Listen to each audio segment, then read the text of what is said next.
الصبح بدا من طلعته والليل دجى من وفرته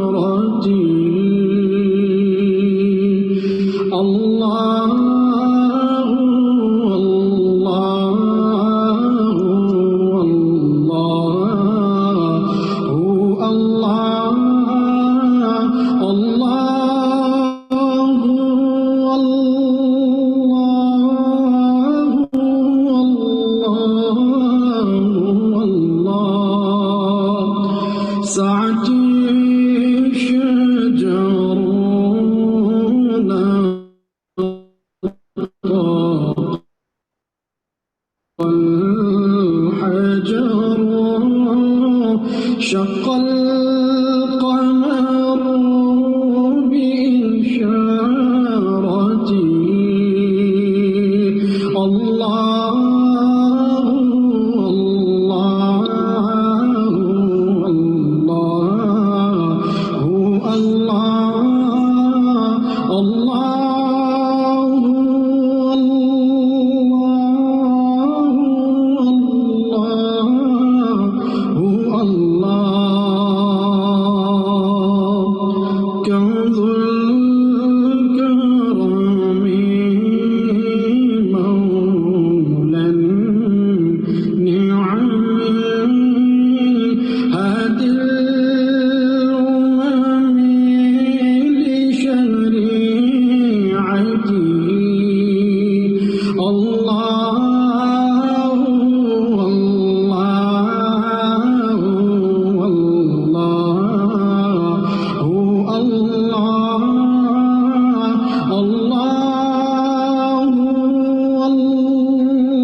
أذكى الناس بي على الحسب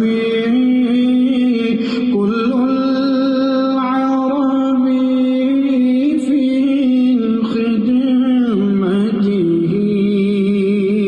الله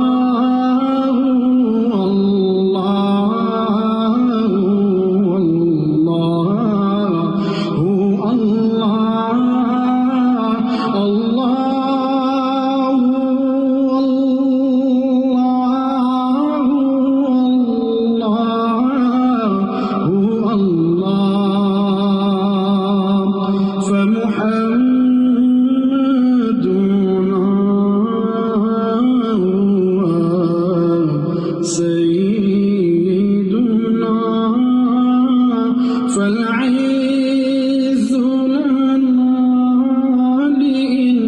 لإجابته الله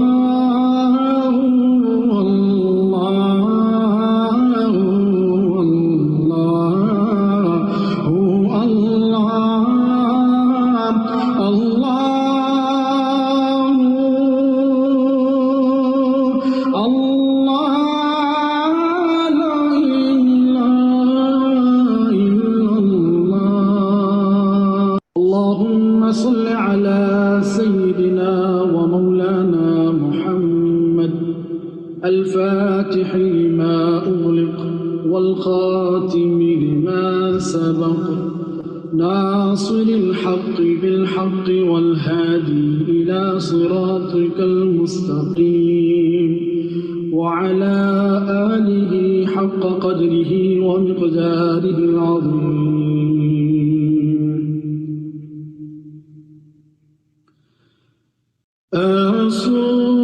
الصبح بدا من طلعته والليل دجى من وفرته الله الله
الفاتح لما أغلق والخاتم لما سبق ناصر الحق بالحق والهادي إلى صراطك المستقيم وعلى آله حق قدره ومقداره العظيم.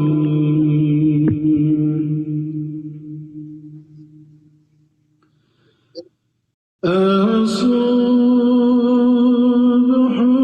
بدا من طلعته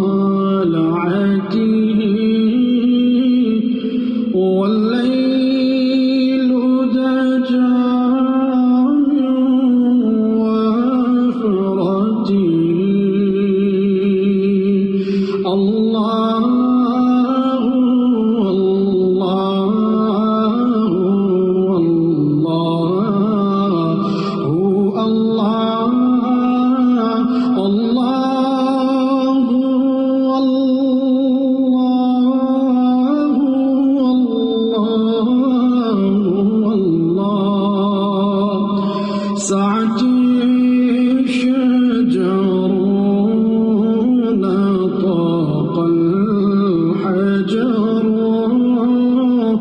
شق القمر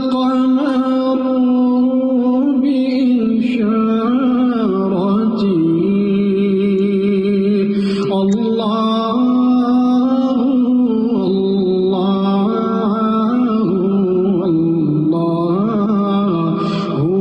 الله الله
السلام عليكم.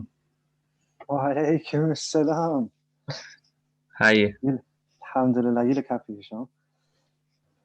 It's just camera's quite low on this laptop. It's on the keyboard, isn't it? So it's a weird angle. Finer things in life. Finer things in life. Okay. Assalamu alaikum wa rahmatullahi wa barakatuh. Welcome to blessed day, the 18th of Ramadan. Iftar hour here at the Karima Foundation, and we have an incredible schedule for you today, inshallah ta'ala. But before we start, as usual, I turn over to Head Munshid, Qari al-Qurra, Hisham, inshallah, to let us listen to the words of Allah Jalla wa Ala. Thank you, Mufti Asim, Shaykh al-Islam. He's not going to do it. It's the same thing, isn't it? But yeah. Okay, today we'll read Surah Fajr and Surah Balad, inshallah, so we're carrying on with the order. أعوذ بالله من الشيطان الرجيم بسم الله الرحمن الرحيم والفجر وليال عشر والشفع والوتر والليل إذا يسر هل في ذلك قسم لذي حجر ألم تر كيف فعل ربك بعاد إرم ذات العماد التي لم يخلق مثلها في البلاد وثمود الذين جابوا الصخر بالواد وفرعون ذي الأوتاد الذين طغوا في البلاد فأكثروا فيها الفساد فصب عليهم ربك سوط عذاب إن ربك لبالمرصاد فأما الإنسان إذا ما ابتلاه ربه فأكرمه ونعمه فيقول ربي أكرمن وأما إذا ما ابتلاه فقدر عليه رزقه فيقول ربي أهانن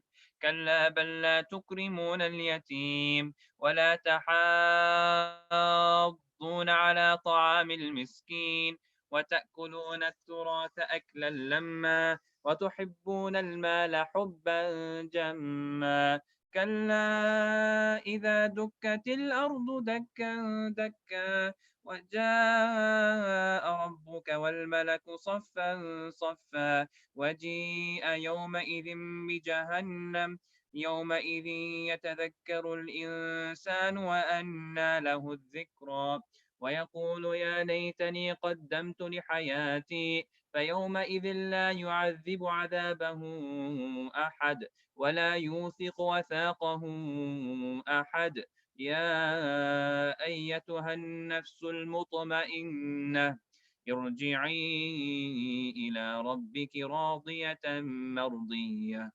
فادخلي في عبادي وادخلي جنتي بسم الله الرحمن الرحيم لا أقسم بهذا البلد وأنت حل بهذا البلد ووالد وما ولد لقد خلقنا الإنسان في كبد أيحسب أن لن يقدر عليه أحد يقول أهلكت مالا لبدا أيحسب أن لم يره أحد ألم نجعل له عينين ولسانا وشفتين وهديناه النجدين فلاقتحم العقبة وما أدراك ما العقبة فك رقبة أو إطعام في يوم ذي مسغبة يتيما ذا مقربة أو مسكينا ذا متربة ثم كان من الذين آمنوا وتواصوا بالصبر وتواصوا بالمرحمة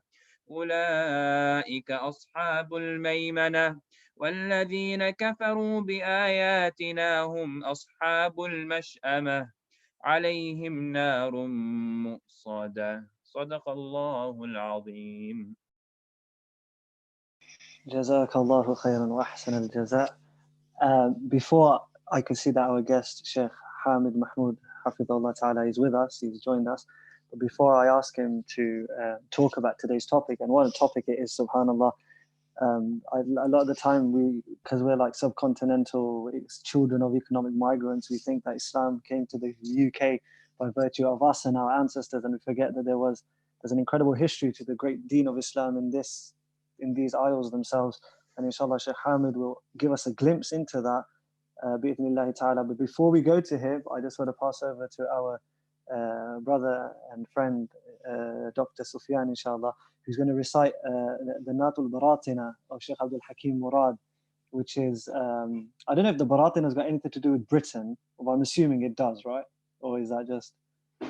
I think so. So certainly a lot of Sheikh Abdul Hakim's Nasheed and poetry that he's written himself are certainly in the melodies that are traditional English or Celtic or so forth. But I don't know the specific history of this one.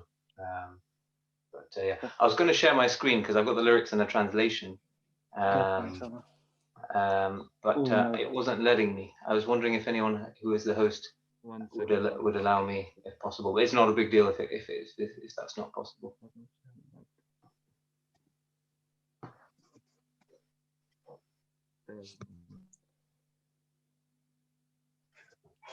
Now it should be fine.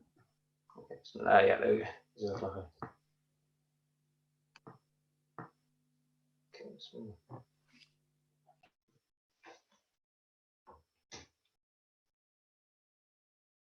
هل من مغيث لي مما في النفس من حزن ومن آسى قد ولى العمر في السعي الحرام في الصبح وفي المساء في ترك الأولى مقت المولى للقلب الذي قاسى لكن الباري للمنادي من نورا في القلب الواسع يا ربنا يا مولانا صلي على محمد مصطفى يا ربنا يا مولانا صلي على محمد مصطفى يا ربنا يا مولانا صلي على المصطفى يا ربنا يا مولانا صلي على محمد مصطفى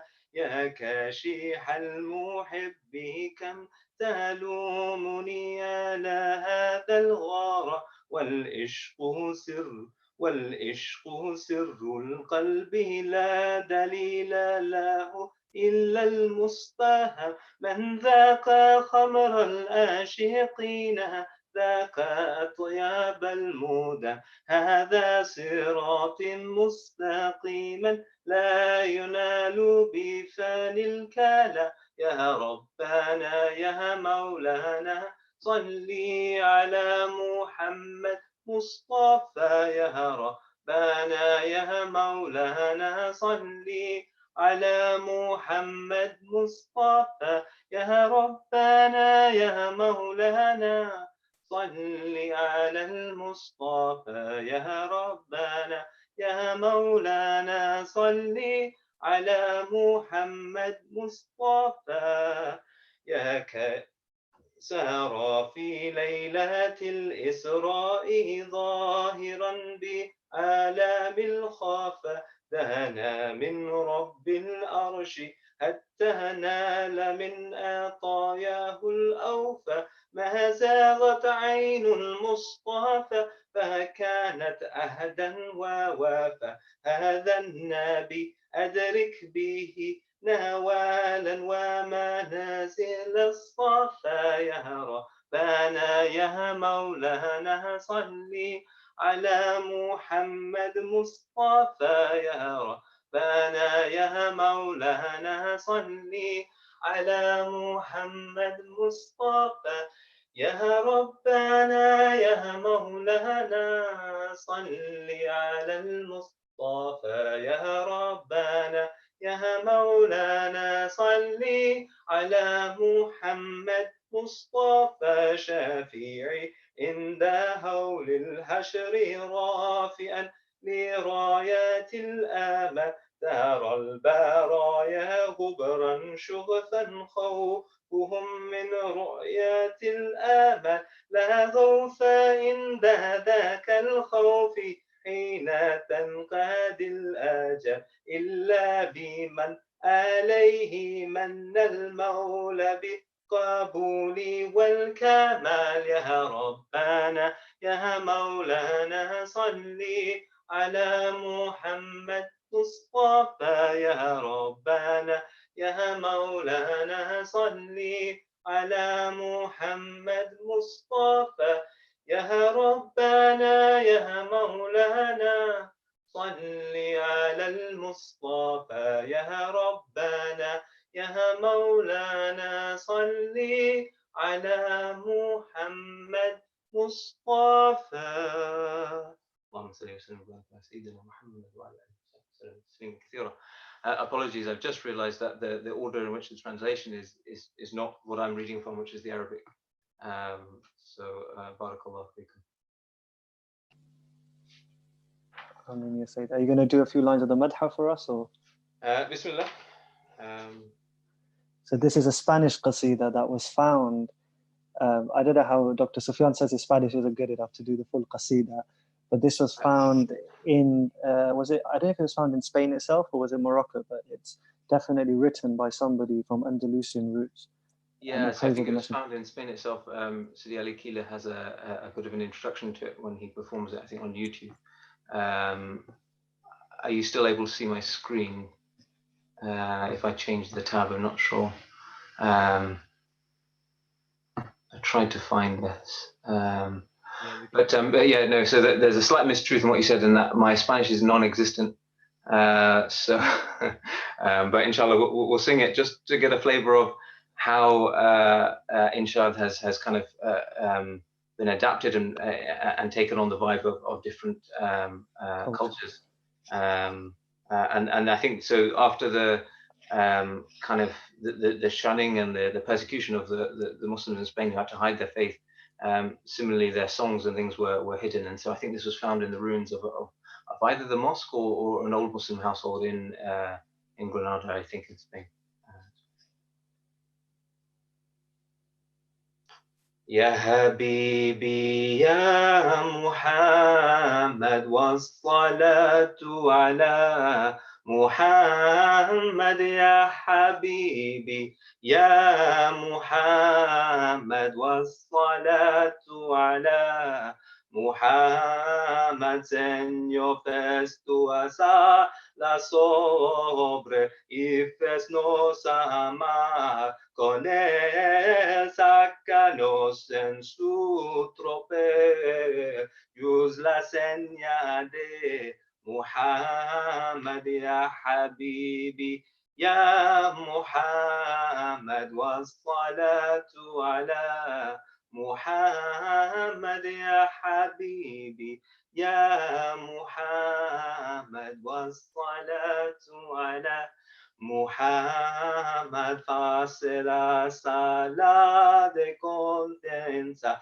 sobre la luz de la creencia, es el aldo conveniente y dada salam sobre Muhammad, ya Habibi, ya Muhammad, wassalatu ala محمد يا حبيبي يا محمد والصلاة على محمد والصلاة على محمد والصلاة على محمد.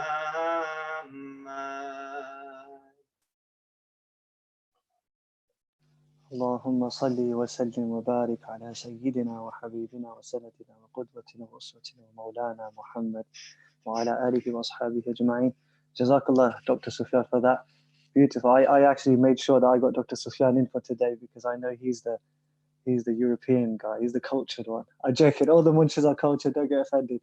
But he's, the idea of the European culture, and it's so pertinent to the topic that we will be learning about today, inshallah ta'ala, about the history of Islam in these isles, in this continent of Europe, and I think it will open our eyes really to a lot of the stuff that you miss because you're stuck with your own thinking that it was your ancestors who brought Islam to these isles, but they've been here for such a long time.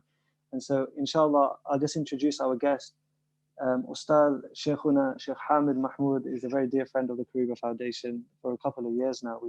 We met when he helped us set up the Contemporary Issues lecture series, actually. And he runs an organization, we call it the Karima Sister Organization in London, the Fatima Elizabeth there's a word for tertiary, Allah. They've got this really hard word at the end to keep us on our toes. And he'll probably teach us how to say it properly, inshallah. But Sheikh Hamid, his background is in education. But originally he did the Dars Nidami. He's a graduate of traditional Darul Uloom. Then he went to university, completed a master's postgrad in history, and he also set up this amazing organization, which he will tell us about near the end, inshallah, the Fatima Elizabeth Kate's Academy, formerly known as, and it has a new name that he will tell us how to say, inshallah ta'ala. And inshallah, without further ado, I give over to our teacher, Sheikh Hamid, inshallah, to share with us some insights into the life of one of the great pioneers of Islam in the UK. Okay, Assalamu alaikum wa rahmatullahi wa barakatuh. Can you hear me clearly enough, Sheikh? Yes, we can hear you. Okay, Jazakallah. Jazakallah for the introduction. And seeing that we have very little time and, there's a lot to go through. So that's why I was speaking to Sheikh before as well, that I will maybe talk about a few aspects of the life of Fatima Elizabeth. So inshallah, we'll start. Bismillahir Rahmanir Rahim. نحمده ونصلي على رسوله الكريم أما بعد. So first of all, a question that comes up in many people's minds is where I got to find out about Frances Elizabeth, as she was known, Frances Elizabeth Murray, and why I named my madrasa after her. So it happened, after I had graduated from Darul Uloom in Dewsbury, I came back and I went on to a year in foreign countries, and I came back, and it was during the third year of my undergraduate degree, where I was studying the Abrahamic religions, that I came across, the book is right here, Professor Ranjiv's book on Sheikh Abdullah William Quilliam, Islam in Victorian Britain. It's a book that I really recommend all Muslims to read, and especially all Muslims in Britain. It gives a very good roadmap of what happened during the Victorian times. And in regards to, I think, Islam in Britain, Islam's been here way before. We can go all the way back to King Offa, then also to the Crusades. So much was happening at the time. This is a time during Abdullah Quilliam where many people begin to accept Islam. So I came across this one lady who was called Frances Elizabeth Murray, and I read her story, and the story of her own conversion was written in the Allahabad Review in India, and then it finds its way in the Crescent, and then I read it in Professor Ranjiv's book. And just by reading about her struggle and her story of how she accepted Islam and the context in which she accepts Islam, I was taken aback. And I was taken aback firstly because of the struggles in itself, but secondly, that there's very few people who know this lady. Okay, and she lived during the Victorian period. She's probably the most documented, Muslim woman in Britain, and not many people have heard of her. And it was at that moment when I was reading the book that I felt that, and I always had an intention to begin a madrasa, that I would name the madrasa after her because of her struggles here in the land that we find ourselves in today. And I think that's where I want to begin the story, if that's okay, Sheikh. Yeah. Okay, so basically, and some of the things that I'm saying now, I've had to actually go back to Liverpool and dig up, the primary sources, so even to find out the exact date when she was born, because you won't find those in books. So I had to go order her, birth certificate, and then I looked for all the places she lived. So she's lived over 9 different addresses. I went to all those addresses, and to search for those places where she lived, just to explore her story a bit more. But first of all, just to find out the context that she lived. So she was born on the 5th of January, 1865. Okay, and she's born in Birkenhead, and Liverpool's just right next door.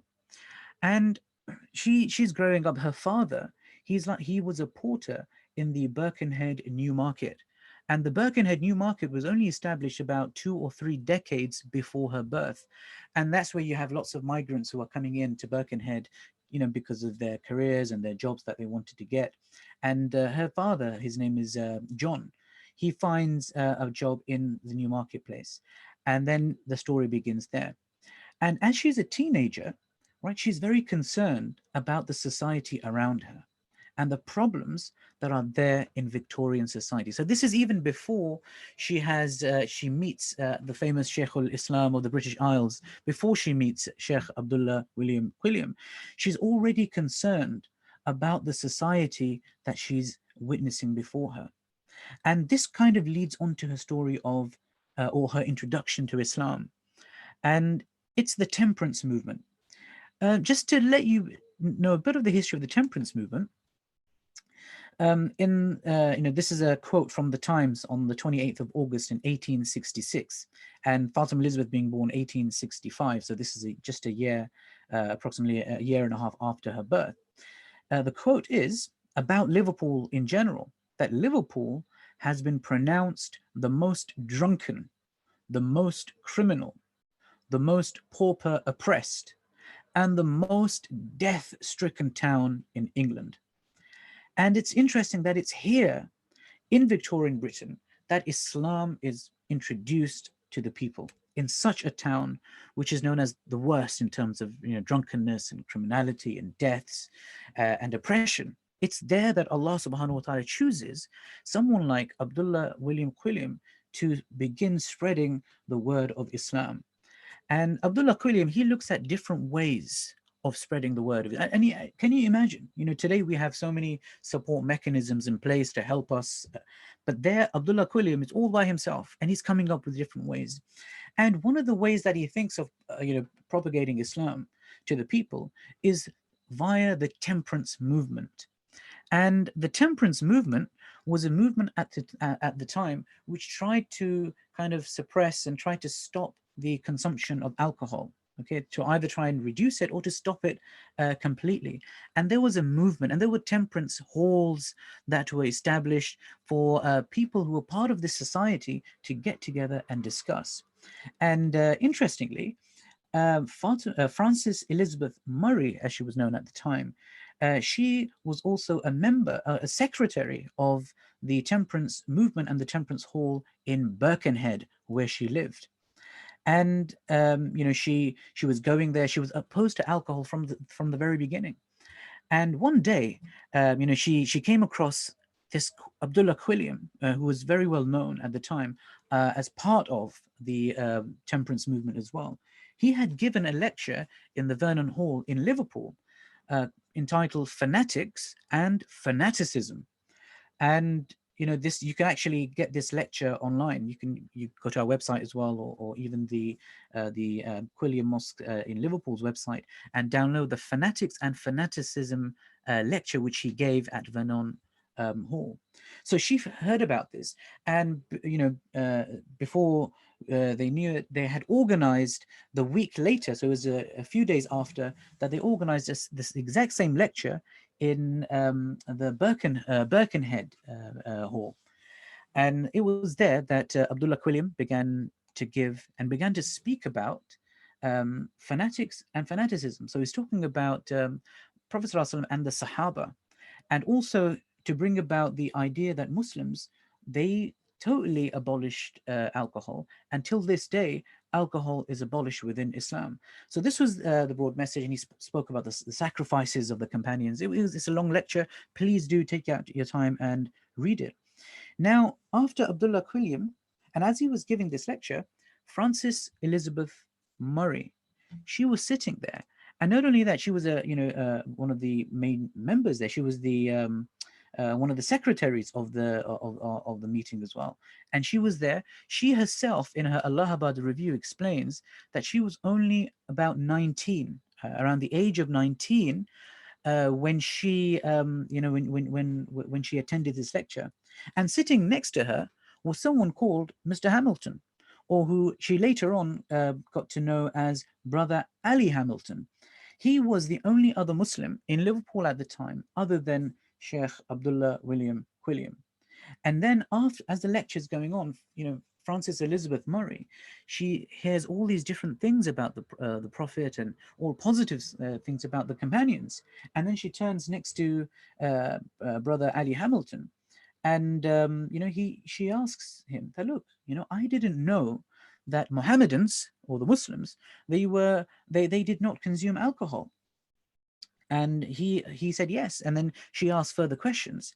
And Brother Ali Hamilton said to her, look, if you have more questions, do ask Sheikh Abdullah William Quilliam after the lecture itself. So she went to him afterwards. And one of the questions that she asked, and this was recorded in a lecture that Sheikh Abdullah Quilliam gave in Egypt. The question that she said was that the Muslim Prophet said that women do not have souls and will not go to paradise. So this is one of the propaganda that was spread amongst the Victorians at the time. And Abdullah Quilliam was taken aback by this. And then she kept on asking, and then she mentions in her, in her conversion story in the Allahabad Review, that, I asked him about Prophet Muhammad being a bloodthirsty person, a person who didn't care about women at all. And, the list goes on, and he spread Islam by the sword, and he forced people to convert to Islam. So all these questions she leveled at Sheikh Abdullah Quilliam. And Abdullah Quilliam, he said, you know what? You don't need to believe. So after the discussion, he finally said, you don't need to believe what I have to say, right? Don't take my word for it. Don't believe what other people say. Here is the book. Here is the Quran, the Muhammadan Bible, as they called it. Take this, read this for yourself, and then make a decision. So Francis Elizabeth, and they began communicating amongst themselves. There was letter writing in between as well, to one of the books that were later published by Abdullah Quilliam himself, was The Faith of Islam, which was also given, a copy of it was given to Queen Victoria. And she enjoyed the book, and she asked for further copies of the book. And they were, some initial communications between Francis Elizabeth Murray and Sheikh Abdullah Quilliam. And she then took this book home. She took the Quran home. And as she enters the house, she sits down. Her mother comes, and her mother was Agnes Murray. She comes and says, "What is that book in your hand?" And Francis Elizabeth, she replies that this is the Muhammadan Bible. And as soon as those words come out of her mouth, Agnes, the mother, Francis' mother, she at once she says, "Give me that book. I do not want this book in my house. Throw it away. We want to throw it outside of our house. I want to burn this book." She began saying this, and she ran after Fatima Elizabeth, or Francis Elizabeth. And Francis Elizabeth then goes up into her room, her mother running after her, and she locks herself up. And then Francis Elizabeth, she herself describes that she then, she began reading the Quran from cover to cover. And she obviously read the Quran in English. And this is something that really inspired myself, and even with our madrasa, that we push for our students to, if they cannot, get to the stage or level where they can understand the Arabic of the Quran, to at least try and understand some form of the message of Allah through, through English. Because this lady, remember, she's the only lady there at the time who is kind of, or known lady at the time, who's trying to understand Islam for what it is. And then she says that now she's as soon as she becomes Muslim and she begins to practice Islam, so she goes from Francis Elizabeth Murray to Fatima Elizabeth Murray. Okay, so this is the first transition from Francis Elizabeth to Fatima Elizabeth Murray. And she can no longer leave the house, okay, without the Quran, because if she leaves the Quran at home, it will be destroyed. So there you can imagine, right, in the 1880s, a woman in Liverpool walking in the streets of Liverpool and Birkenhead with the Quran in her hand. Everywhere she went, she carried the Quran. Okay, can you imagine that? I never knew that there were Muslims here, in this, in this kind of environment 120, 30 years ago. But there was this lady having to carry the Quran everywhere. And they began to lock her up. Okay, they began to lock her into her room, lock her in the house. They didn't allow her to leave. They intercepted communication between her and Sheikh Abdullah Quilliam, because they didn't want her to learn about Islam even more, right? Initially, they thought that she had become Catholic, but then they realized that she had become Muslim. And when she went out into the streets, and people began to find out that she was now a Muslim, she was faced by even more hardships. And you can say amongst the first known Islamophobic attacks were on this woman, right, on this Muslimah, Fatima Elizabeth. They used to throw stones at her from afar. Can you imagine? Stones being thrown at her. And not only that, at that time, there were no cars, you would have horses. So they would pin her to the floor. And Fatima Elizabeth tells the story herself that she would be pinned down by many men to the floor, and horses' manure would be wiped all over her clothes, all over her face. This was, the initial, stages of Islamophobia. And that's why Sheikh Abdullah Quilliam, when he mentions, when he talks about, his, the people who converted Islam in early Victorian Britain, he describes them similar to the lives that the companions of Prophet Sallallahu Alaihi Wasallam went through, the struggles that they went through. He says that they had a similar kind of struggle at the time. And not only that, when people began to find out that she's a Muslim, they no longer allowed her to, rent their homes, to stay in their homes. So she went from house to house alongside her husband, who also later accepted Islam. So Fatima Elizabeth is this one individual, this one lady, powerful lady that we're finding out about. And not only that, there was a time when there were only 3 known Muslims in Liverpool, right? So there's Sheikh Abdullah Quilliam himself, there's brother Ali Hamilton, and then the third is Fatima Elizabeth Murray, rahimahullah. And she is now attending meetings with us. So she kind of, she asks Sheikh Abdullah Quilliam that, can I attend these meetings where you talk about the propagation of Islam, where you talk about Islam and the teachings of Islam? So there were only 3 of them at the time. Right? So can you imagine the passion, the desire that she would have had to be with these 2 men at the time in these meetings to learn about Islam, because there was no other means for her to learn about Islam.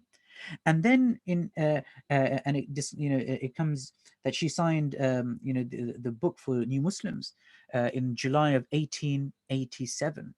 Okay, so she became Muslim in 1887, and it was later that year that the Muslim Institute of Liverpool was also established. And then in 1889, in February, she marries someone called Hubert Henry Cates, or Hubert Hashim Henry Cates. Hashim was his Muslim name. And her life was troubled throughout. She went through struggles throughout. So even when she marries this man and he also accepts Islam, even then she went through struggles. So outside, she's struggling with Islamophobia, and inside the home, she also struggled with domestic abuse, right? So for her whole life talks about struggle, which for me, I mean, it's interesting that for us as Muslims, we go through struggles throughout our lives. And here's a story of this one woman who goes through sacrifices for her faith, but also even at home, she doesn't find that peace at all times. So, and we find these details in her divorce petition, which I felt was important to bring to the fore. Now, there's also just recently I found that Fatima Elizabeth Cates, right? She wasn't just, when she marries Hubert Henry Cates, she becomes Fatima Elizabeth Cates, as we know her now.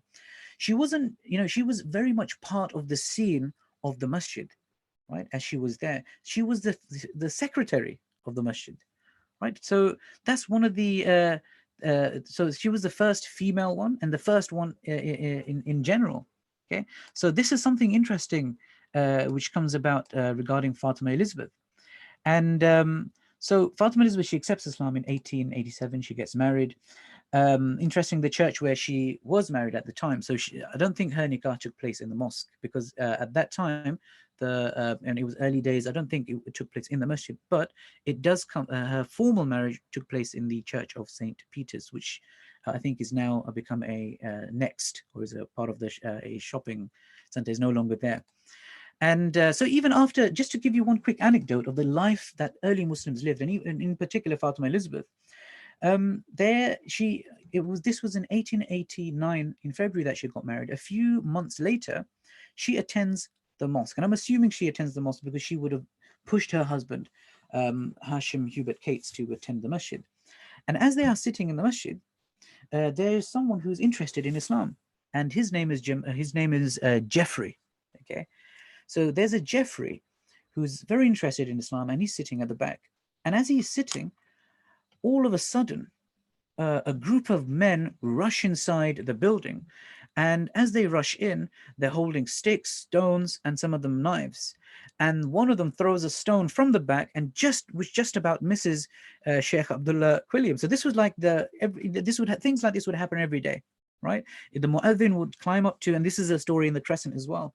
The mu'adhin would climb up to the roof of the masjid as he's calling prayer. It was snowing, and which they later found out was the local priest of the church. He got some youths together, and they were hiding behind a bush. They got sharp stones, and they covered them, with the snow, and they began to throw them at the mu'adhin. And as the mu'adhin's calling the adhan, one of them hits him and cuts through his veins, and he begins to bleed.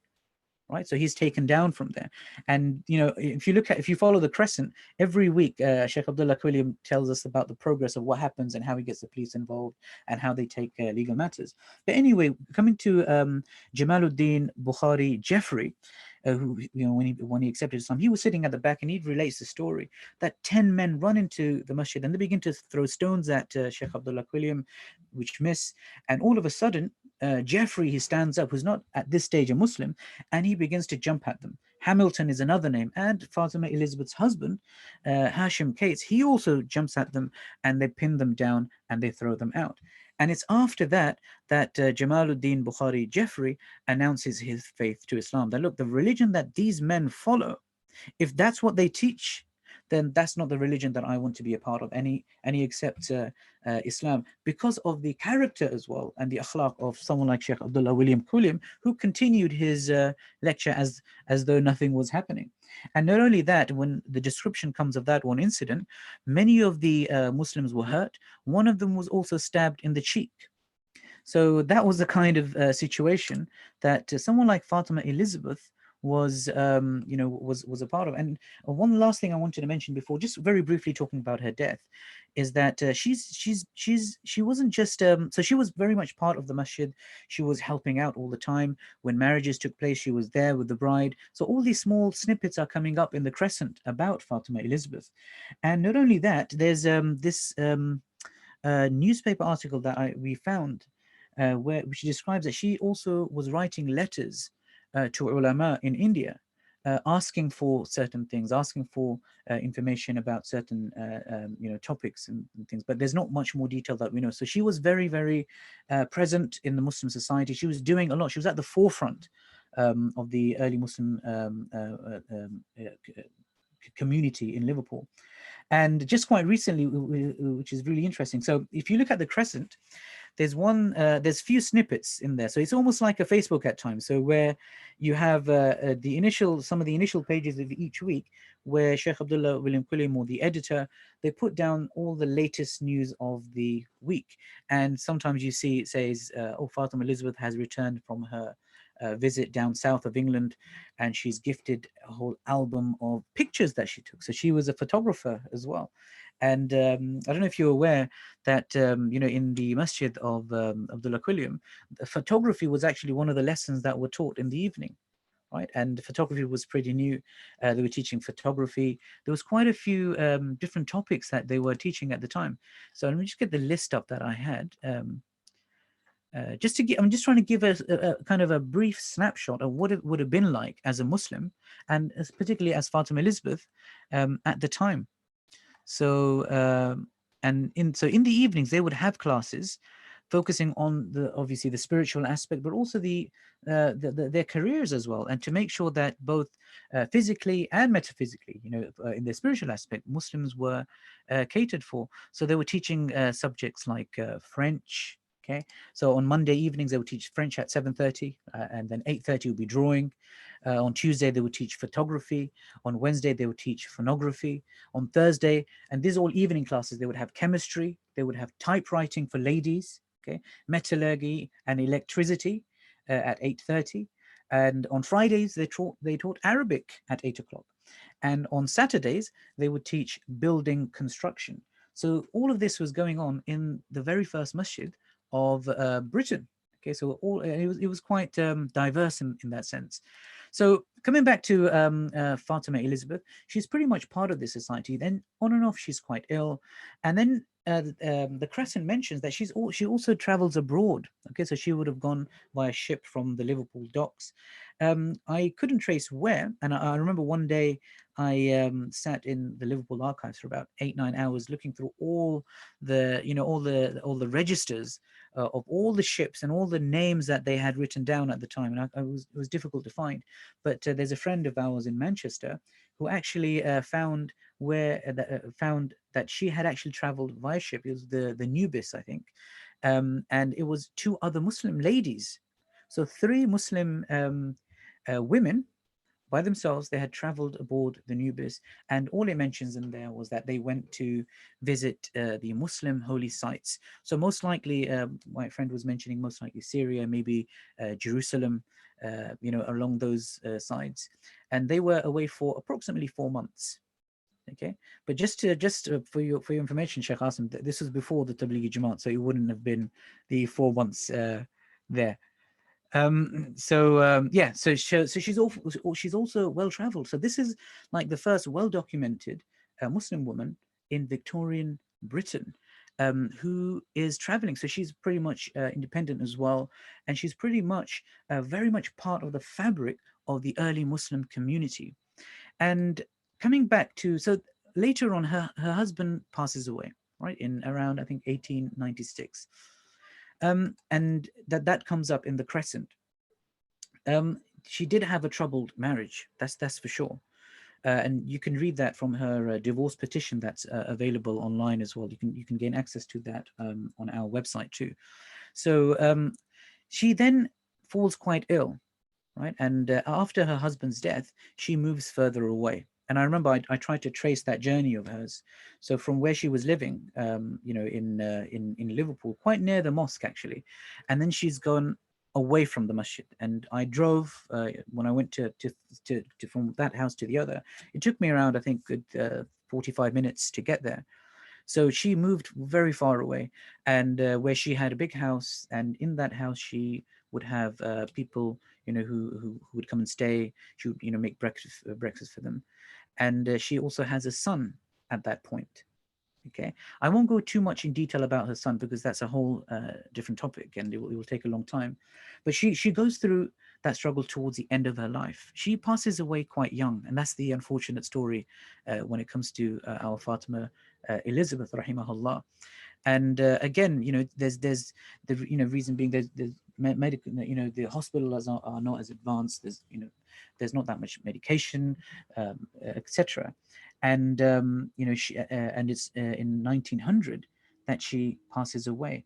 So about half a decade after her own husband, who passed away in 1896. And I'll just like to very quickly, before I finish, just quickly talk about her death. And I think I'll read this out from the Crescent itself to give you a bit of a flavor of the Crescent. So the Crescent writes, okay, so this is in the Crescent. Some 10 days prior to her demise, so 10 days before her passing away, she contracted a severe cold, and on Wednesday, October 24th, was too ill to leave her bedroom. At the time, it was not contemplated anything was seriously the matter with her beyond an attack of influenza. So that's what they thought, that she had the flu. On Saturday, the 27th, okay, she was very much worse, and medical aid was called in. But the next day, she appeared to be much better. On the Monday morning, however, acute pneumonia supervened, and at 3 o'clock, the doctor pronounced that there was no hope. Telephonic message was at once sent to Shaykh al-Islam. Okay, so once sent to the Shaykh al-Islam, who proceeded to the house. Sister Kate was perfectly conscious and expressed to him her wish to be buried as a Muslim. And for me, I'm taken aback by this, that at that moment, she's already concerned that she wants to be buried as a Muslim because, facilities at the time are less, and she wants to ensure that she, even after her passing away, she passes away based on her own faith. Okay, so she expresses that to Sheikh Abdullah Quilliam. And so she mentions that she expressed to him her wish to be buried as a Muslim, as she would die in the faith she had embraced, and further desired him to conduct the funeral service over her grave. So she requests Shaykh al-Islam to pray or to do the janazah and to do the funeral service over her grave, and to be the guardian to her little boy. And then it was only half an hour after that that she expired. However, a few moments before she died, our sister raised her index finger of the right hand, okay, and slowly but clearly repeated the kalima, La ilaha illallah Muhammadur Rasulullah in Arabic. Then putting her hand in that of her sheikh, she smiled a sweet smile and said, Goodbye, it is all over. And without a struggle, peacefully yielded her breath. So this is a very short summary of the life of, you can say one of the first Muslims of Victorian Britain, and the struggles that she went through. There's much more, but this is a snippet of what she went through. And before I finish, I'd like to say a poem that I found written by Fatima Elizabeth herself, and which I don't think is in the Crescent. It's actually, you can find it in the Allahabad Review, around the same period where she wrote about her conversion story.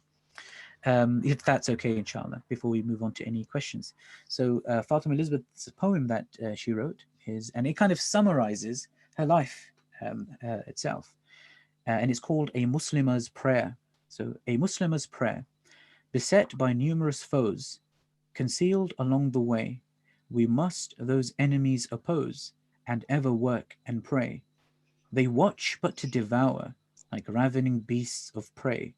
If we in an unguarded hour but cease to work and pray, then may we ever heed the warning God has given, that so we may in safety tread the road that leads to heaven. That was by Fatima Elizabeth Cates, rahimahullah, from number 2 Marmaduke Street in Liverpool.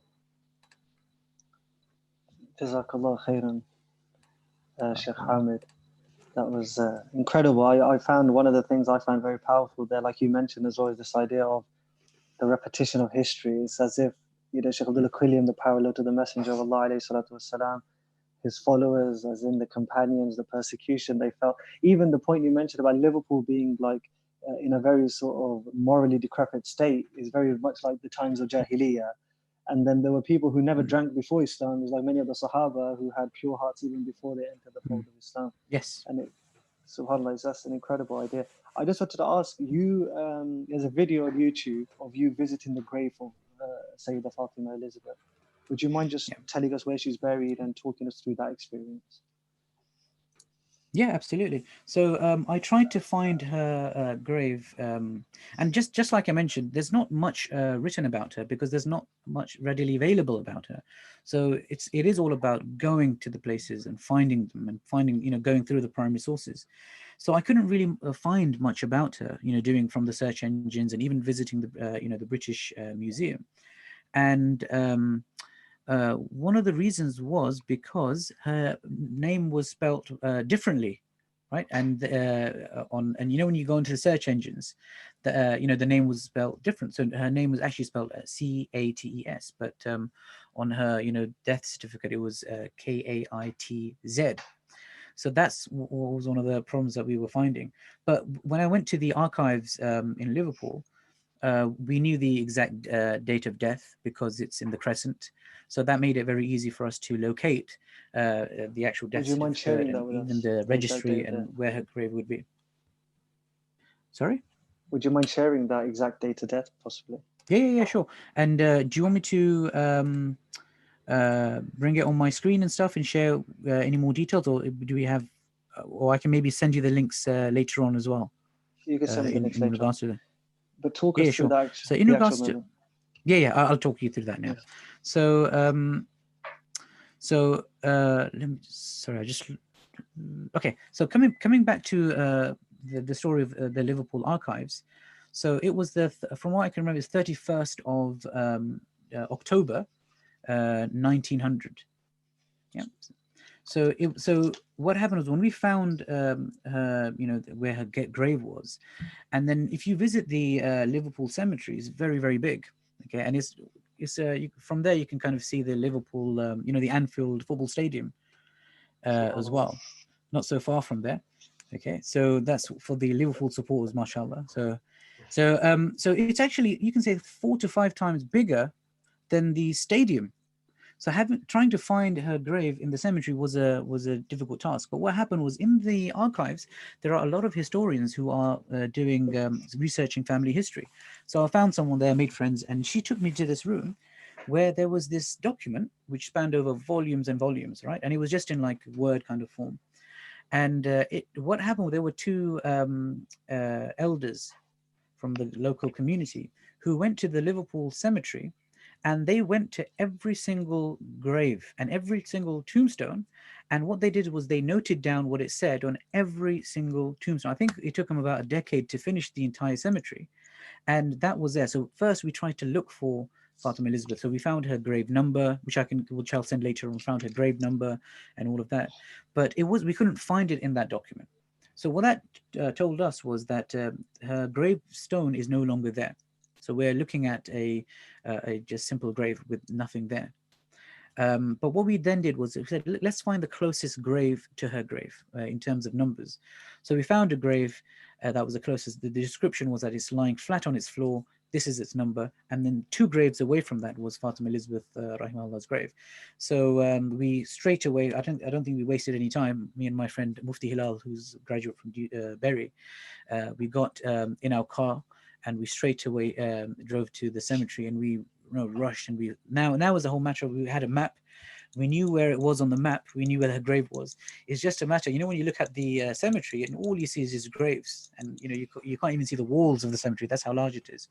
But alhamdulillah, we started making our way. I think within 5 minutes we found the exact spot where Fatima Elizabeth Rahimahullah was buried. And then I've put all the details on how to find the grave if anyone wants to go there, make dua for her, say Fatiha. You can, that's possible. And alhamdulillah, many new Muslim sisters from Liverpool contacted me that they actually went over. There's also a wonderful professor from I think University in Coventry, who also just used those details to actually find her grave as well. So yeah, so that was the short story of Fatima Elizabeth. I just because you mentioned Liverpool, I am a Liverpool fan, so that's where my interest in Sheikh Abdullah Quilliam started, and I have the book actually right here, the Ranji's book, exactly. And subhanallah, I think Dr. Sufyan wanted to ask a question. I was going to say, Jazakallah for the beautiful journey and story through her life. I was going to ask a couple of things, and I appreciate time is limited.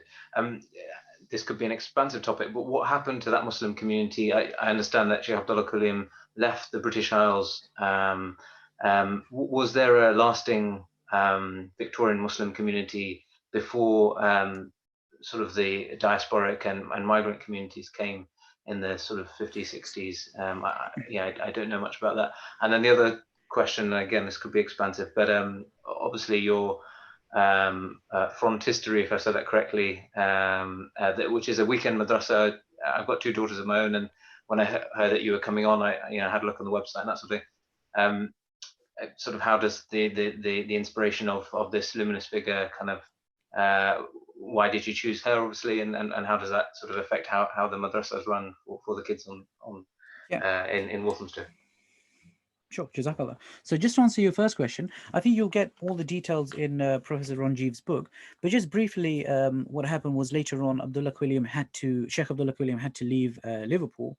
And as he left Liverpool, a lot of the Muslims, they kind of dispersed throughout. A lot of them came down to Woking, which opened around the same time as the Liverpool masjid. Some say that Woking was the first masjid, others say Liverpool. And I think the consensus is with the Liverpool mosque being the first masjid. But we can say that Woking was the first purpose-built mosque indeed.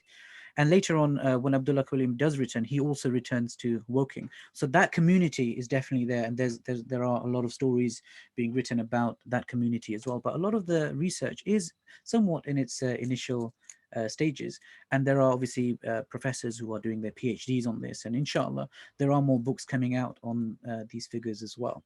So that's what. And later on, Sheikh Abdullah Quilliam's son, he kind of, for his own means he sells off the masjid, and a lot of the stuff that was in there. So for instance, like the albums that Fatima, the pictures that she took, I was trying to search for where those albums would be, and I remember asking Dr. or Professor Ron Jeeves about is there any way we can find some of that stuff that was in the masjid, and that's the story he told me, that the mosque was sold off and anything inside it was just gone, unfortunately.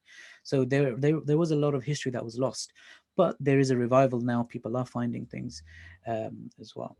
So in regards to our madrasa, so I've come from, I graduated from Dewsbury Darul Uloom, and after that I went to university. So I saw both kind of pedagogies and methods of teaching, and I wanted to have a madrasa where the learning for students was relevant to their lives. Okay, and not just relevant, but engaging and fun. And ultimately, we wanted Muslims to leave the madrasa as confident Muslims. And our initial idea was that even if the students don't learn much, but if they leave with the love of Allah and the love of Rasulullah sallallahu alaihi wasallam, that is sufficient in this society, right? We don't need them to be walking encyclopedias, right?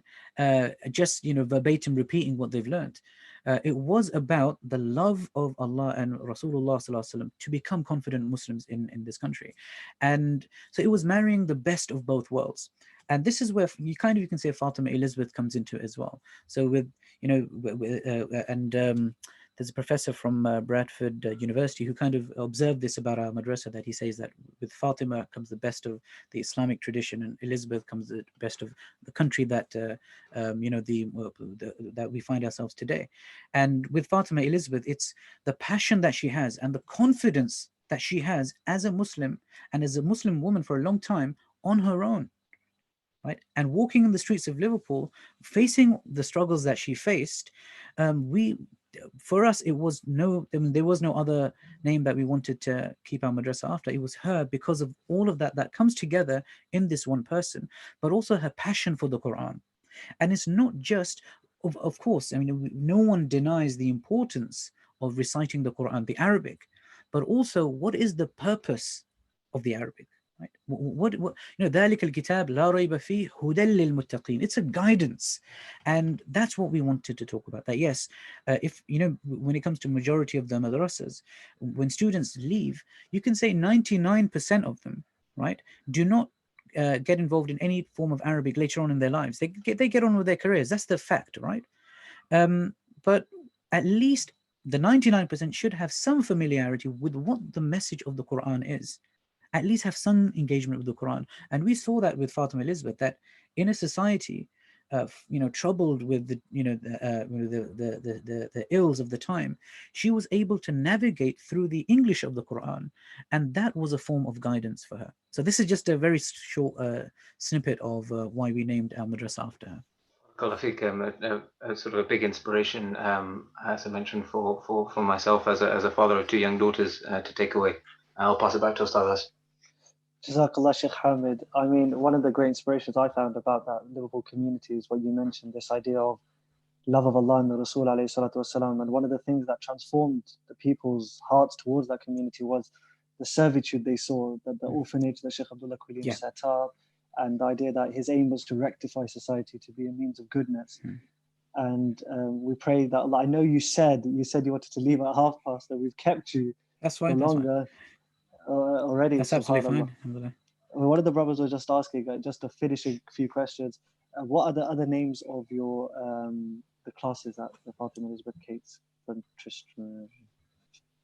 Okay, so the other classes. So what we did was, so as you enter the madrasa, so our madrasa is like we have students from all backgrounds, all schools of thought. Okay. So that's something that we had to keep in mind. And we wanted a madrasa like that, where we have students not only from the four schools of thought, but also the different denominations. So our madrasa is a non-denominational madrasa. So we wanted a classroom, basically, with students from all different denominations to be sitting together, discussing, agreeing and disagreeing, but with respect for each other and appreciating each other. So for us, we wanted to name our classes after travelers who go on journeys. Right, so some of the travelers, so we have Ibn Battuta, right? That was the first name because he's one of the most greatest or furthest traveled individuals in the past. So we have Ibn Battuta, then we had Chang Ha. He's a Chinese Muslim explorer. He was the first person to bring back giraffes to China, which is quite interesting. And his ships were way larger than Columbus's ships as well. You can actually see some scales between the two online. Chang Ha. Then we had Kumal Hayati, who was an Indonesian general of the naval fleet, who defeated the Dutch in a war as well. So there's Kumal Hayati. And then we have Noor Inayat Khan, quite famous. She fought for justice, you can say, who was also the great granddaughter of Tipu Sultan. And I think there's a documentary on her as well, Noor Inayat Khan. We also have Tash Kapruzadeh. He's very in Dars Nizam. He's known as Tash Kubrizada, but his actual Ottoman Turkish name is Tash Kepruzadeh, who was also the Mufti A'zam of the Ottoman Empire during the reign of Sultan Suleiman al-Qanuni. We also have, we have Nana Asma'u. We have Mansa Musa. Again, very well-traveled individuals. We have Ayuba Diallo, so Ayuba Suleiman. We have Evliya Chelebi, Piri Reis, who was also, he used to make maps. He traveled. He was again a naval expert in the Ottoman period. One of the classes actually named after Sheikh Abdullah Quilliam. It was for him to accept Islam. He actually traveled to Morocco. That's where he kind of was his introduction to Islam in the experiential sense. And also Zainab Evelyn Cobbold, another very interesting figure, who was one of the first females from Britain to travel to Hajj. Zainab Evelyn Cobbold, she's buried in Scotland. She lived in Mayfair when she was here. So, and actually with her, you can actually get a book, which is all about her pilgrimage to Mecca as well. So these are some of the names I can just quickly remember off the top of my head. So yeah, so we didn't name our class red class or blue class or whatever. We went for some travelers. Yeah. Jazakallah Sheikh. Just because we're coming to a close now, we've got to go into our dhikr before Iftar. If anybody wants to check out the Fatima Elizabeth Kate's for Tristry, you guys have a YouTube channel, you're online, you've got a website. And so we pray that Allah Jalla wa Ala blesses you for allowing us to benefit from you. And we pray that inshallah, I do have plans in mind to have you on again on another platform, maybe a full podcast, inshallah, a lecture. We do want to host you again. You came to Wickham. It's been a while now, inshallah. We plan to host you again, inshallah. But just from the bottom of my heart, and I hope from everybody in the community who's listening to this, we are very grateful. And we pray that Allah places blessings and mercy and just immense barakah in your life and in your family and in your community as ours, inshallah ta'ala. Jazakallah Sheikh, Jazakallah for having me. And inshallah, we're going to be seeing you and some of your brothers as well on Friday, I believe. Inshallah, yes, I'll be joining the Ramadan reflections on the Fatima Elizabeth Kate's YouTube channel, inshallah. So we'll see you there, inshallah. So see you on Friday, inshallah. Jazakallah khair, subhanallah, bihamdi, subhanakallahumma wa bihamdik, shadu la ilaha illa anta, astaghfiruka wa atubu ilayk. Assalamu alaikum. Wa alaikum salam wa rahmatullah. Okay, so for the rest of the viewers, inshallah, we're going to the dhikr that will take us into Iftar. Bismillahir Rahmanir Rahim. Ashhadu an la ilaha illallah. Nastaghfirullah. نسألك اللهم الجنة ونعوذ بك من النار يا عظيم يا عظيم اغفر الذنب العظيم فإنه لا يغفر الذنب العظيم إلا العظيم لا إله إلا الله نستغفر الله نسألك اللهم الجنة ونعوذ بك من النار يا عظيم يا عظيم اغفر الذنب العظيم فإنه لا يغفر الذنب العظيم إلا العظيم لا إله إلا الله نستغفر الله نسألك اللهم الجنة ونعوذ بك من النار يا عظيم يا عظيم اغفر الذنب العظيم فإنه لا يغفر الذنب العظيم إلا العظيم لا إله إلا الله نستغفر الله نسألك اللهم الجنة ونعوذ بك من النار يا عظيم يا عظيم اغفر الذنب العظيم فإنه لا يغفر الذنب العظيم إلا العظيم لا إله إلا الله نستغفر الله نسألك اللهم الجنة ونعوذ بك من النار يا عظيم يا عظيم اغفر الذنب العظيم فإنه لا يغفر الذنب العظيم إلا العظيم لا إله إلا الله نستغفر الله نسألك اللهم الجنة ونعوذ بك من النار يا عظيم يا عظيم اغفر الذنب العظيم فإنه لا يغفر الذنب العظيم إلا العظيم لا إله إلا الله نستغفر الله نسألك اللهم الجنة ونعوذ بك من النار يا عظيم يا عظيم اغفر الذنب العظيم فإنه لا يغفر الذنب العظيم إلا العظيم لا إله إلا الله نستغفر الله نسألك اللهم الجنة ونعوذ بك من النار يا الله أكبر عظيم يا عظيم اغفر الله الذنب أكبر العظيم الله أكبر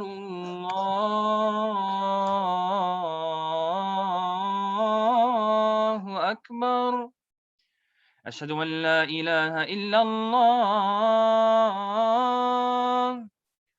أشهد أن لا إله إلا الله أشهد أن محمد رسول الله أشهد أن محمد رسول الله حي على الصلاة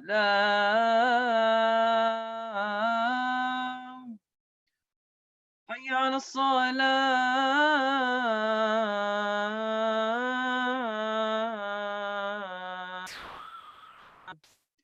حي على الفلاح حي على الفلاح